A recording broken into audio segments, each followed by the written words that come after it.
Ja, današnje predavanje je tudi zame malo posebno. Jaz sem Dušana Jovanoviča poznal, nisem pa nikoli videl uprizorjene osvoboditve iz Skopja. Sem se pa s to temo kar intenzivno ukvarjal, ker smo na začetku letošnjega leta imeli razstavo o Dušanu Jovanoviču in njegovem delu in izdali smo tudi obsežno monografijo o njegovem delovanju, ki si lahko danes privoščite za 10 evrov. In v njej sem jaz prispeval prispevek o osvoboditvi Skopja. Osvoboditev Skopja, ki jo jaz imenujem kar fenomen, je neko gledališko delo, ki je po mojem mnenju doživelo recepcijo, ki je ni doživelo nobeno drugo dramsko besedilo, vsaj jugoslovanskega avtorja. Namreč, leta 1976 jo je napisal Dušan Jovanovič in tako je bila ponujena v Beogradu ateljeju 212, bila ponujena Narodnemu gledališču v Skopju in SNG Drama. In na vseh treh koncih so jo zavrnili. Zato je šele leta 1978 doživela svojo krstno prizoritev, ampak takrat ne samo ene, ampak kar 4 hkrati. 4 hkrati v istem letu, na 4 koncih Jugoslavije, v Ljubljani, v Zagrebu, v Beogradu in v Makedoniji. Če temu dodamo potem še naprej neka neverjetna dejstva, to se pravi prvič, da je takoj po prvi premieri v Zagrebu ta ista predstava bila uvrščena v tekmovalni program takrat najbolj prestižnega mednarodnega festivala v Jugoslaviji, to je bil Bitev. Tam je sprožila eno najbolj burnih polemik, o kateri bomo še kaj povedali. In naslednje leto, leta 1979, bila v 3 postavitvah prikazana na osrednjem festivalu jugoslovanskih gledališč Sterino Pozorje. Na tem festivalu je leta 1979 pobrala 3/4 nagrad in se do konca afirmirala. Temu, seveda, zgodba še ni končana, predvsem zagrebška uprizoritev je imela neverjeten uspeh. Se pravi, igrali so jo 12 let, preko 800 ponovitev na 4 celinah sveta. Poleg tega osvoboditev Skopja bila prevedena v 5 tujih jezikov in doživela tudi 9 ponovnih postavitev.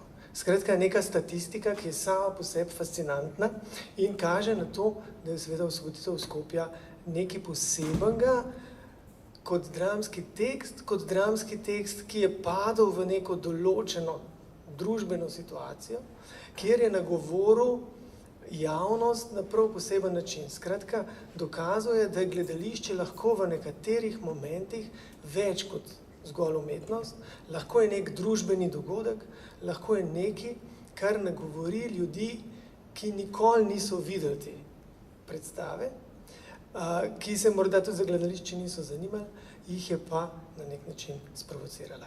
In zdaj vas vabim, da se sprehodimo čez to zgodovino recepcije in pogledamo, kaj so tisti vzroki in kako so se stvari dogajale. Torej, dramo je Dušan Jovanovič napisal leta 1976, sredi tako imenovanih svinčenih 70-ih let. V njej iz osebne izkušnje spregovori o svojem otroštvu, ki ga je preživel v Skopju ob koncu druge svetovne vojne. Namesto črno-bele herojske slike, ki je bila takrat običajna kot nek uradni diskurs o narodno-osvobodilnem boju, imamo tukaj pravzaprav neko intimno pripoved mladega dečka, ki opazuje vojno dogajanje in takšen pogled je seveda bil zelo provokativen. Kot se spominja Dragan Klajič, pravi takole: Jovanovič je komaj končani tekst dal Borki Pavičevič, ki ga ni uspela spraviti na repertoar ateljeja 212, kjer je bila tedaj dramaturginja. Medtem ko so načrtovano izvedbo v Skopju preprečili tedanji makedonski politiki. V Drami so uspeli najti žalitev makedonskega naroda in njegovih žrtev v NOB. Nekaj pa je bilo tudi v zvezi z Bolgari, kar jim ni bilo všeč. Po običajnem sistemu so obvestili svoje kolege, čuvarje ideološke čistosti in nadzornike kulture v drugih delih države, o neprimernosti dela.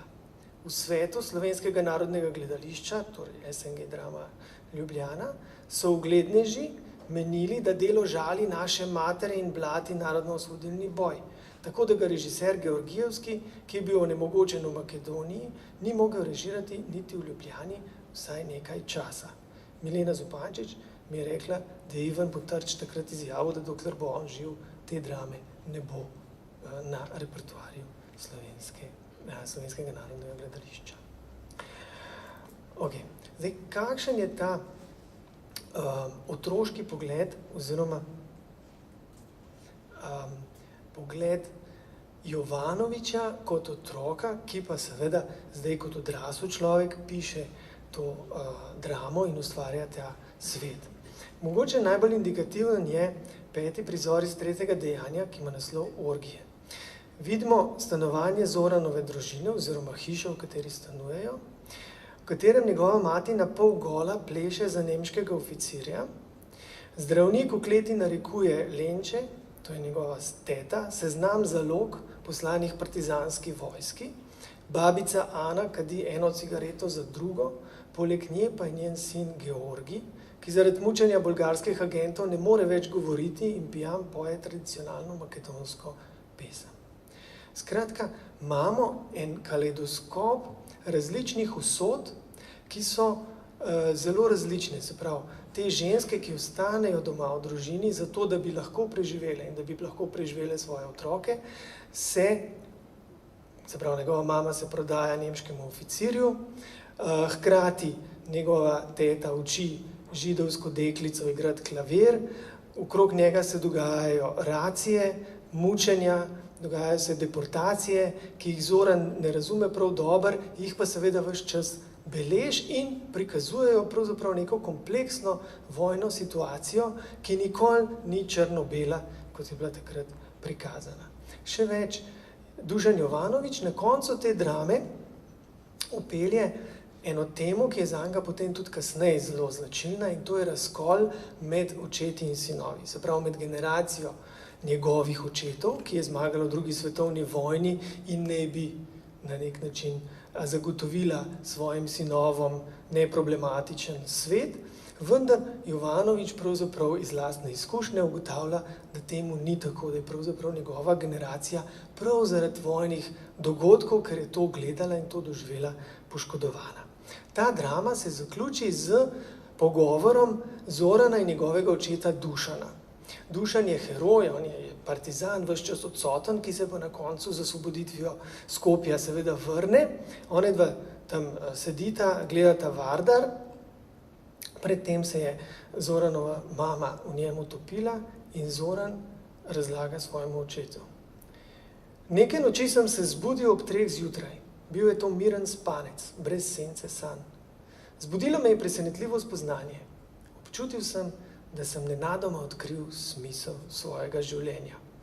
Sprva je bilo to podobno nežnemu, rahlemu sestopanju krvi v sirkasti mulj. S kraja v najtanjših krvnih žilicah po robovih telesa, pod nohti, v prstih na nogah, v ušesnih mečicah, na koncu nosu. Od tam se je strjevanje usodno širilo po vsem ožilju. V vsakem trenutku posebej sem začutil, da lahko to skušnjo razveljavim, zbrišem, prečrtam. Če izginem, če odletim. Če se odlepim in odpadem od vršičkov svojega telesa. Lasnice v možganih so se napolnile s sesirjeno krvjo in openski nevroni so drug za drugim začeli odmirati. Potem so se žile odvodnice strdile. Srce se je ustavilo, umrlo. Razpočilo se v solovitem mlečnem izmečku, ki je brizgnil in prekril vesolje. In njegov oče Dušan mu na to odgovori: sin moj, jaz te ne razumem. Skratka, osvoboditev Skopja ne samo kot drama o drugi svetovni vojni, ampak seveda tudi drama o generaciji, Jovanovićevi generaciji, ki zahteva zase neko svobodo, ki zahteva zase svoj pogled na svet in ne to, kar so mu dali očetje. Poleg tega je bila drama specifična oziroma takrat dokaj nova v formalnem smislu. Sestavljena iz kratkih prizorov, nekih fragmentov, ki niso vzročno posledično povezani, ampak delujejo kot neke asociacije na različne medvojne dogodke, skoraj dosledno pa se izmenjujejo podobe zunanjega sveta, torej večinoma mučenj, preganjanj, vojnih dogodkov in pa nekega notranjega, bolj intimnega sveta Zoranove hiše, Zoranove družine. Tukaj imamo seveda na eni strani skrajna dejanja mučenja, preganjanja in podobno, po drugi strani pa seveda izraze neke skrajne človečnosti. To se pravi, kako se v tem vojnem stanju vendarle ljudje znajdejo in pomagajo enemu drugemu. Naprimer, cigan Tasin v zahvalo, da ga Georgij ni izdal, ko je bil mučen, ubije svojega najlepšega goloba poštarskega, kar je bila takrat enormna vrednost, zato da ga Georgij lahko poje. Ker je šlo za neko podobo revolucije, oziroma neko podobo narodno-osamosvojilnega boja, ki je bil tako zelo različen od uradne ideologije, je bila seveda drama na začetku blokirana. Ne seveda s kakšno sodno prepovedjo, ampak tako, da ni bila uvrščena na repertoar osrednjih gledališč. Vendar Dušan Jovanović seveda ni bil nov v tej situaciji. V taki situaciji se znajdel že leta 1969 z svojo Popilijo, še prej leta 1964 s svojimi Norci. In v tem času ni bil sam. Imel je pravzaprav po celi Jugoslaviji eno skupino intelektualcev, to so bili seveda Ljubiša Ristić, Nada Kokotović, Rade Šarbedžija, Ljubiša Georgijevski in podobni, ki so bili pravzaprav gledališki ustvarjalci iste generacije, ki so se lotili že znane taktike. In to je v Jugoslaviji pomenilo, če ne moreš nekaj realizirati na enem koncu, potem probaš na drugem, čim dalj stran, zaradi tega, ker lahko pride do tega, da se oblasti v drugi republiki čutijo, da bi bila to neka priložnost, da pokažejo, koliko so bolj odprti od drugih in gre stvar skozi. Ko to ni uspel, se je lotil druge taktike, se pravi, če ne moreš uprizoriti nekaj na institucionalnem odru, potem pejti na alternativo, eksperimentalni oder. In kaj so naredili? Ljubiša Ristić se odloči, da mora to uprizoriti in da bo to naredil svojo lastno gledališko skupino. Temu čisto preprosto takrat rečejo Radna zajednica Oslobođenje Skopja. Se pravi, delovna skupnost Osvoboditev Skopja, ki pa je potem postala nek drug fenomen, ki se mu reče KPGT, ampak o tem malo kasneje. Oni najdejo Zvezo mladine v Zagrebu, ki se odloči to financirati in zanimivo, da pravzaprav ves čas napovedujejo to premiero. Najprej se odločijo, da bodo to postavili pod nekim napihljivim šotorom. Kupijo ta šotor v vzhodni Nemčiji in v časopisu izide obsežen članek, koliko je ta šotor stal, kako je zdaj na poti iz vzhodne Nemčije in kako bo premiera že v decembru. Ta šotor pride, ampak oblasti ne dajo dovoljenja, da ga postavijo. In tako na koncu Ljubiša Ristić najde lapidari, se pravi, šlo je za 2 hiši in pač razstavo kamnov, kjer postavi Osvoboditev Skopja. Premiera je v aprilu 1978 in Jernej Novak, kritnik, je to predstavo videl nekaj mesecev kasneje in jo zelo dobro opisal, tako da bom zdaj to prebral.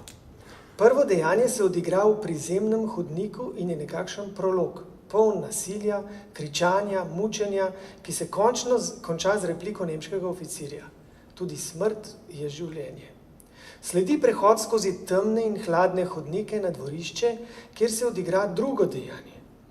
Slednje prinaša sliko vojnega vsakdanjika, kjer se izmenjujejo policijski agenti, ovaduhi, ilegalci, pa seveda tudi otroci in običajni ljudje, ki skušajo preživeti v tem iracionalnem svetu. Tretji del se odigra na manjšem notranjem dvorišču, kjer Ristić predstavi intimnejše odnose v Zoranjevi družini, kjer se mešata tragičnost usod posameznikov in njihova človečnost, ter na koncu prikaže Zoranov razhod z mamo in očetom.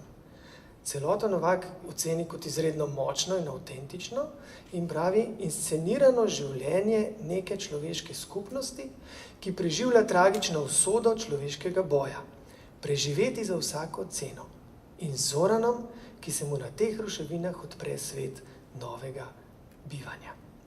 Skratka, tukaj so bistvene te lastnosti, te uprizoritve, zaradi katerih je verjetno bila tako zelo uspešna. Sprav, bila je postavljena v specifične prostore, sprav, bila je tako imenovana site-specific performance, potekala je na pol zunaj, na pol nekih dvoriščih ali nekih hodnikih.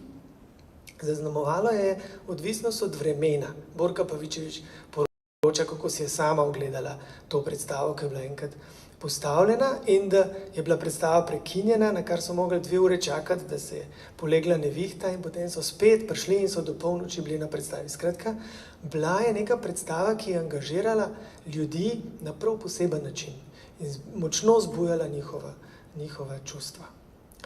Ok, ko je bila stvar uprizorjena v Zagrebu, je kar naenkrat postala senzacija. Intelektualci so morali to videti, govorili se je o njej in Ristić prepriča Beograjsko narodno gledališče, da jo režira tudi tam.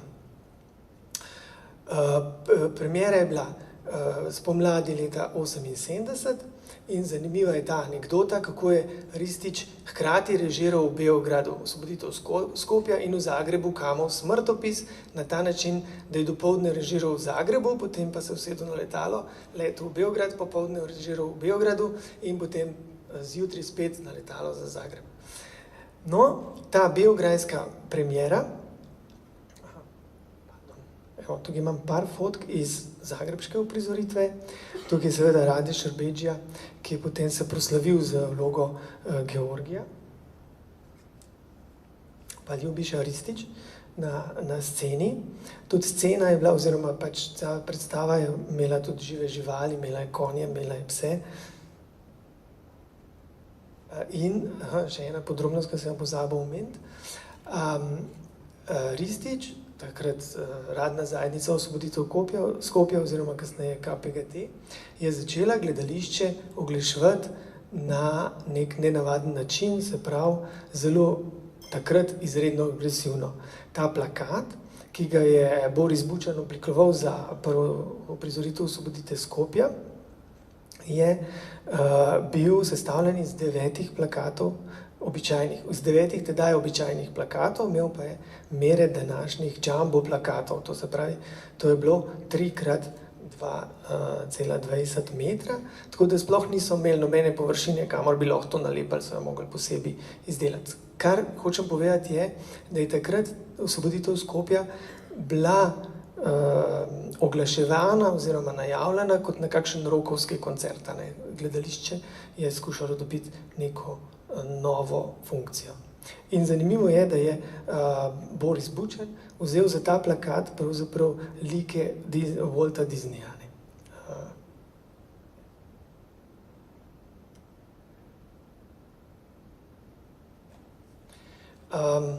Zdaj smo v Beogradu. Ta prizoritev ni imela velikega odmeva, ker je kmalu po njeni premieri se zgodil Bitev, torej mednarodni gledališki festival, na katerem se je publika razdelila na dvoje.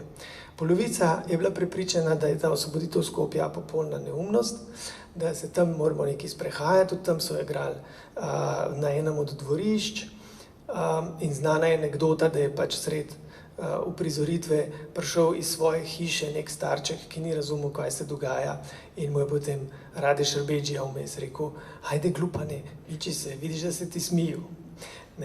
Tako, skratka, bilo je to nekaj, kar je bilo popolnoma drugače od tistega, kar so poznali. Druga polovica pa je bila seveda na Osvoboditev Skopja izredno navdušena. Tako da Osvoboditev Skopja na Bitefu ni prejela nagrade, se je pa po Bitefu vnela zelo ostra polemika po vseh jugoslovanskih časopisih o tem, da je bila Osvoboditev pravzaprav ogoljufana, da bi morala dobiti nagrado in da je bila najboljša uprizoritev Bitefa, kar je seveda še povečalo zanimanje zanjo. No, ob koncu leta sta se zgodili še dve krstni uprizoritvi, jaz jih imenujem krstne, ker so bile vse v istem letu. In sicer v Ljubljani je takrat v Drami prišlo do menjave vodstva. Leta 1977 pride za ravnatelja Polde Bibič in pripelje za umetniškega vodjo Lado Kralja. Prva uprizoritev, ki je bila posledica kraljeve izbire, je bila prav osvoboditev Skopja, ki jo je režiral Ljubiša Georgijevski. V tej uprizoritvi je Radko Polič igral Zorana. Ta je bila toliko posebna, ker je Georgijevski zasedel odraslega igralca v vlogo otroka in je pravzaprav dobil neko situacijo, v kateri se je zdelo, da se ta odrasli moški spominja svojih izkušenj oziroma svojih doživetij med drugo svetovno vojno. To je bilo enim kritikom všeč, enim tudi zelo ne, recimo Andrej Ingred rekel, da s tem postavitev zgublja.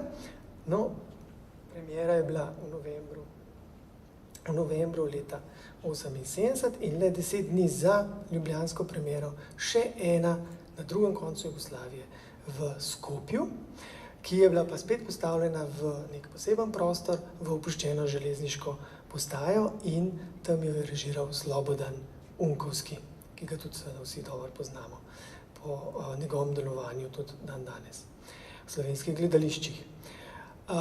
Ta makedonska postavitev je zmagala oziroma dobila Grand Prix na Sarajevskem mesu in tudi nekaj ostalih nagrad in je bila zato avtomatično povabljena na Sterijevo pozorje leta 1979. Še par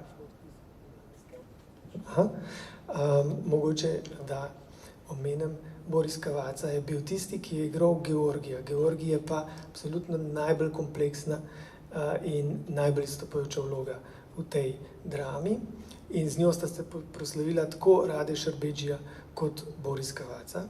Po mnenju nekaterih, ki so to predstavo videli, je bil Boris Cavazza boljši od Šarbedžije, ampak to seveda so lahko tudi pristranska mnenja, ampak res pa je, in to bomo omenili nekoliko kasneje, da je na turneji, ki jo je imela osvoboditev Skopja po Avstraliji, pol časa je igral Šarbedžija, polovico časa pa Cavazza in je zanimivo, da v kritikah najdemo iste superlative in iste opise za oba igralca pri tej vlogi.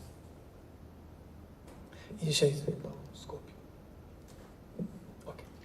Sterijevo pozorje leta 1979, takratni selektor izbere dve uprizoritvi osvoboditve Skopja in jih uvrstil v tekmovalni program. Ena je bila zagrebška in druga je bila ljubljanska. Sterijevo pozorje leta 1979 je dokončna afirmacija te drame v jugoslovanskem prostoru. Obe uprizoritvi namreč pobereta kar 8 od 12 nagrad, 7 jih pobere zagrebška in eno ljubljanska postavitev. Medtem ko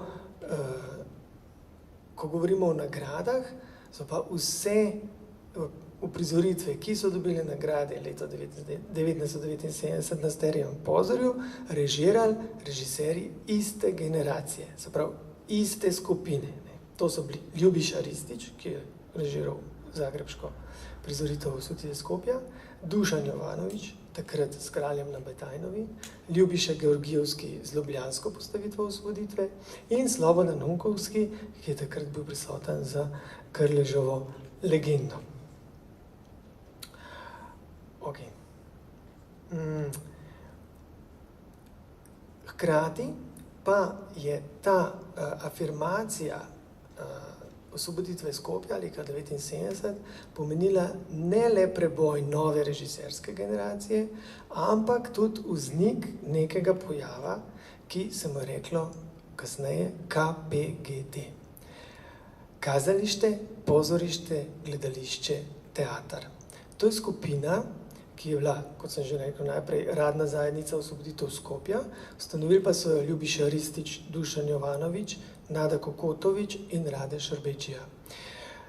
Zamišljena je bila kot zasebno društvo, skupina, ki ni institucionalno gledališče, ki pa ga ustvarjajo profesionalci, se pravi profesionalni režiserji, igralci, Kasneje seveda so tam delovali najbolj popularni, najvidnejši igralci iz celotne Jugoslavije in ideja je bila, da seveda ni pomembno, iz kod v Jugoslaviji ljudje prihajajo, lahko delujejo v KPGT-ju.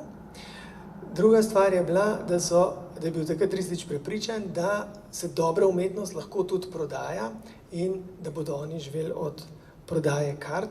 To sicer ni čist res, ker sta potem Jovanović in Ristić seveda prevzela vsak svoje institucionalno gledališče in sta seveda tudi financirala te stvari. Ampak bila je neka avantura, ki je bila pravzaprav danes skoraj da neverjetna. To so bili festivali, ki so se dogajali večinoma v poletnih mesecih. Ristić je imel za glavnega sponzorja JAT in oni so leteli iz enega konca Jugoslavije na drugega in igrali celo vrsto uprizoritev, med drugim tudi Osvoboditev Skopja, vse do leta 90.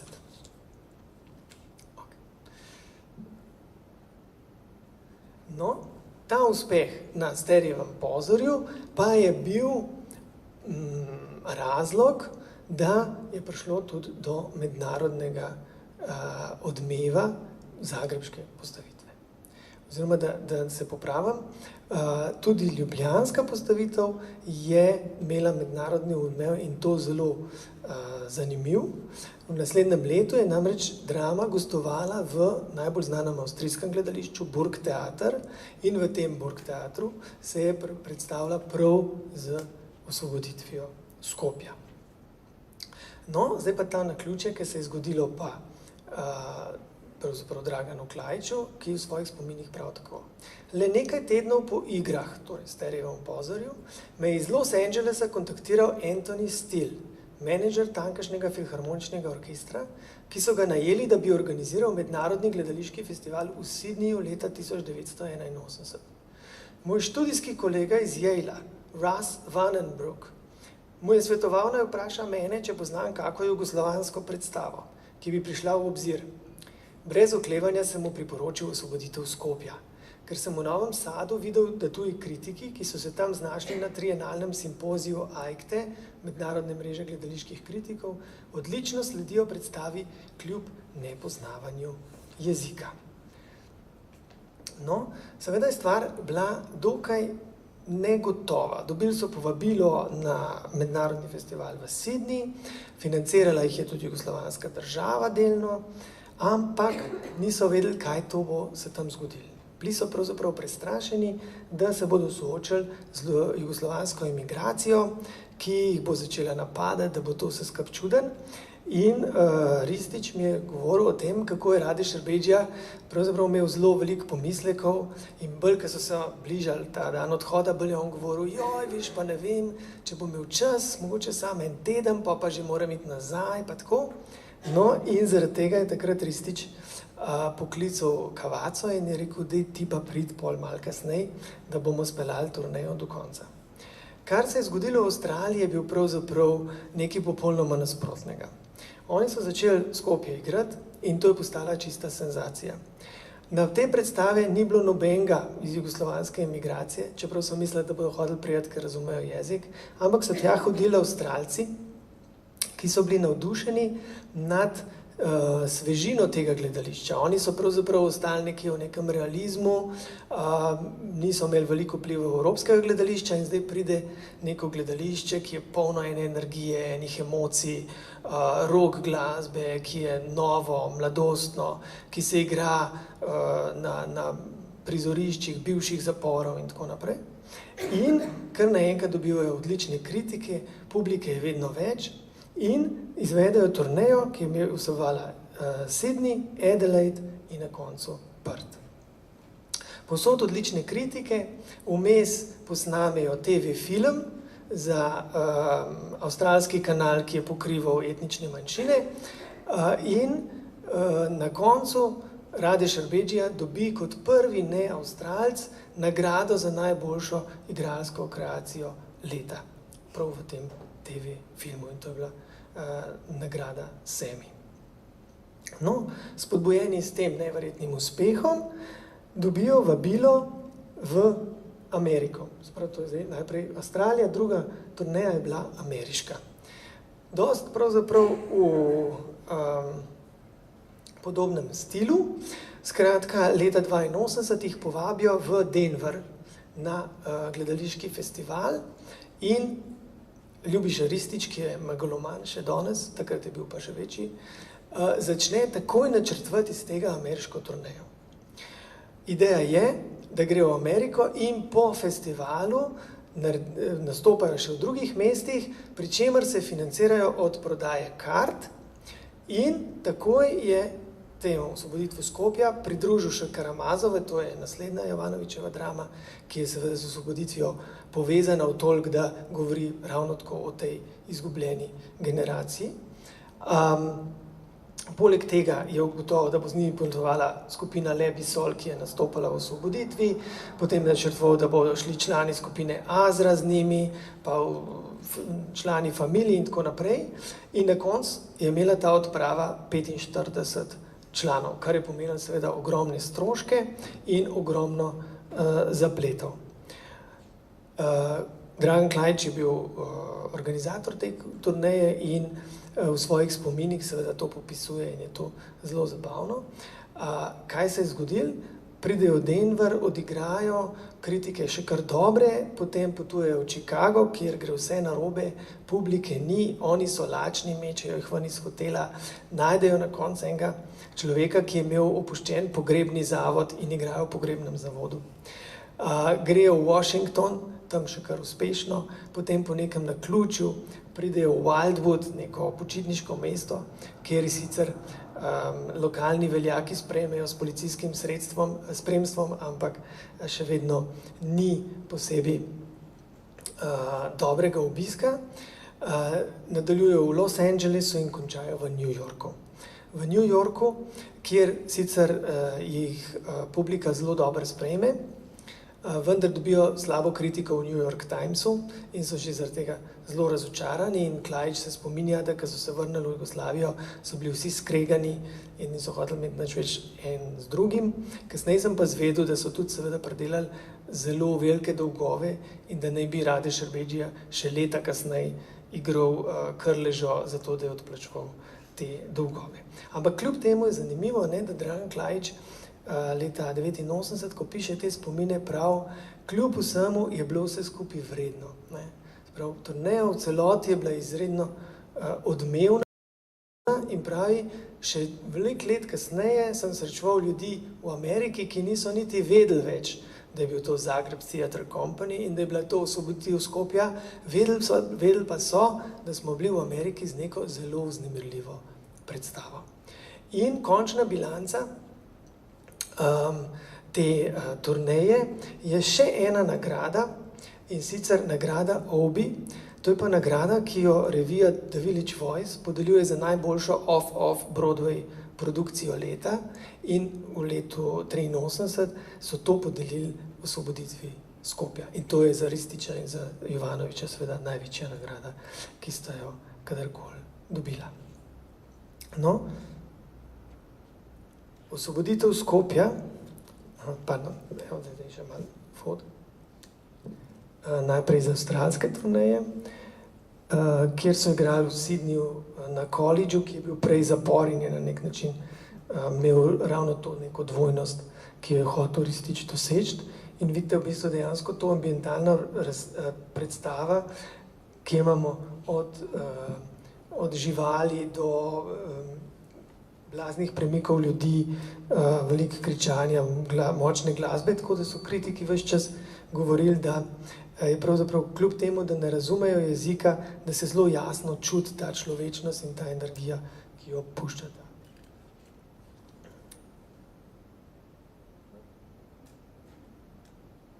In Jovanović in Šerbedžija pri ogledu Sidnijske opere. To pa je že ameriška turneja, za katero je tudi zanimivo to, ker sem preomenil Bešana z unim ogromnim plakatom.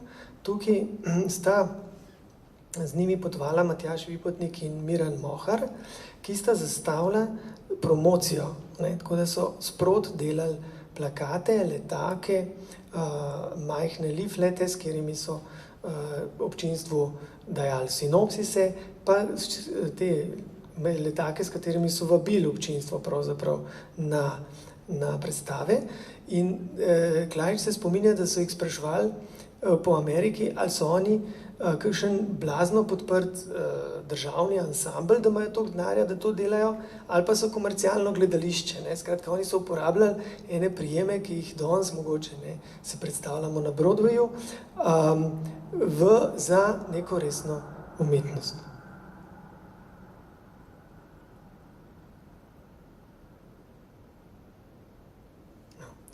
No, ta prizoritev pa se je izkazala tudi kot izredno dolgoživa. Dolgoživa seveda zaradi tega, ker jo je Ristić ves čas obdržal na repertoarju KPGT-ja in potem Narodnega gledališča v Subotici, kjer je bil sam umetniški vodja. Tako da je potovala leta 1987 v Nemčijo, kjer je bila ob 750-letnici Berlina, tja je bil povabljen KPGT in so igrali tudi Osvoboditev Skopja. Leta 90 pa tudi v Leningrad, ko je bila izvedena zadnjič.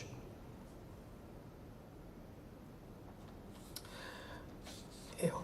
No, zanimivo je, da je bila ta drama to večkrat tudi potem ponovno prizorjena, nikoli v Sloveniji, zdaj bo prvič, oziroma drugič, odkar je bila napisana, velikrat pa v Srbiji in enkrat v Veliki Britaniji leta 1995 in bomo se na kratko pomudili samo ob tej uprizoritvi, zato ker je imela en specifičen odmev in je nastala v specifičnem času. Torej, leta 1995 pokličejo Ristića in mu ponudijo, da ponovno postavi Osvoboditev Skopja, tokrat v Londonu. Povabita ga Vanessa Redgrave in njen brat Corin. Vanessa Redgrave pa je bila dobra prijateljica Radeta Šerbedžije. Ona dva delata festival, oziroma sta takrat priredila festival Victory of Europe Day, s katerim sta počastila 50-letnico zmage nad fašizmom. Ristić je prišel v London in je skušal obuditi to prizoritev, ki jo je postavil v Zagrebu leta 1978. To je naredil, ampak doživel popolnoma drugačen sprejem. Skratka, ta postavitev je bila popoln fiasko. Nekaj razlogov za to opiše Alistair Macaulay v Financial Timesu in prav takole. Jovaničevo besedilo je res da fragmentarno, a ga je Ristić še nadalje fragmentiral. Ko Georgij, ki ne more spregovoriti niti besede ob svoji vrnitvi iz zapora, prvič vidi nemškega oficirja v svoji hiši, njegovo reakcijo in reakcije vseh okrog njega vidimo trikrat. Prvič v obliki fizične geste, drugič v počasnem teku, kar usmeri fokus na detalj in anatomijo telesa, in tretjič s pojavom njegovega zgroženega glasu.